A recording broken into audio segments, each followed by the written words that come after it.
And I remember my mother and father telling us that we must learn the Bible no matter how difficult life became. And they would teach us from this book about God and about Jesus Christ and about his sacrifice for us. And as kids, we grew up with those conditions. And as you grow older, you begin to question, why are we poor? Because you begin to see other people's lifestyles. And I remember crying out to God one time at age 13. I said, if you exist, you got to explain this to me. It was at age 13 that my life was transformed. Because that night at 3 a.m. outside on the dirt ground, under the stars in the Bahamas, with tears running down my face, I asked God to explain to me why we were poor. His answer was simple. He says, because of your mind. That began a journey for me. I surrendered my life to God that night at age 13. I never went back. At age 14, I wrote on paper everything I wanted to be and to do. Today, I am doing those things.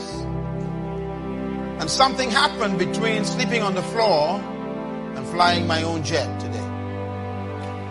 Now, what happened is I had a mental transformation. Nothing changes until your mind changes. You can change your clothes and still have the whole mind. You can change your location and still have the old mind. You can change your house and still have the old mind. Nothing changes until your mind changes. And during that journey as a young man, I began to read the Bible at age 14. Ladies and gentlemen, I'm serious about this. I read this book at age 14. I read through the entire book, and I didn't understand nothing. Because the Bible is a very complicated book. And also I read it in the King James Version, which is even worse.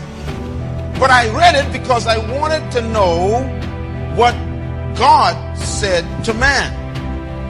When I was 15 years old, I read the Bible again, completely through. And I began to understand it. By age 16, I began to memorize big chunks of this book. And my school lessons went from F to A. I became an A student because of this book. I graduated top of my school in high school because of this book. It taught me that nothing was impossible.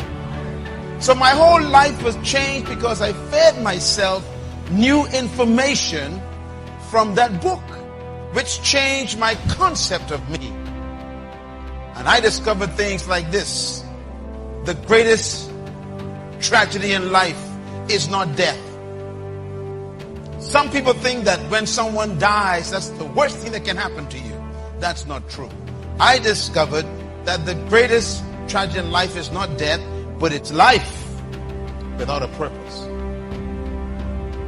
It is more tragic to be alive and not know why than to be dead and not know life. Because when you are alive, you got to explain what you're doing with your hours, with your minutes, with your energy, with your talents, with your time. You got to explain, why am I here and what did I do last week with my life? Most people are living as an experiment. Is your life as short as the next bill you pay? Is there a sense of destiny in your life? God sent me here to talk to you, to let you know that you are not just here as a passing fantasy. You came to this planet because something that you need to do is still undone. You were created to live life with meaning and purpose. You are not a mistake. As a matter of fact, until you discover your personal reason for living, you will never be fulfilled. You were born, sir, to do something important in this world. That's why I am convinced that all of us were created for a purpose, equipped with potential, and designed for a destiny. I am convinced that you are loaded with stuff that we haven't seen yet. and is trapped under your fear of people. As a matter of fact, some of your greatest graveyards are your jobs. Nothing can bury you faster than a career that you're trapped in. You were born to do something that the world needs. And that's why until you discover your purpose, you can never maximize your potential. Your purpose, madam, is the most important thing for you to discover. Because when you find your purpose, you automatically find your potential. And when you find your purpose and potential, you become unstoppable. No human opinion can touch you when you discover your purpose in life. As we drove here from the airport to the town this afternoon, I saw something that always stirs me. And it makes me ask a question I asked when I was 17 years old. I asked this question: what is the wealthiest spot on planet Earth? Where is the greatest wealth on earth?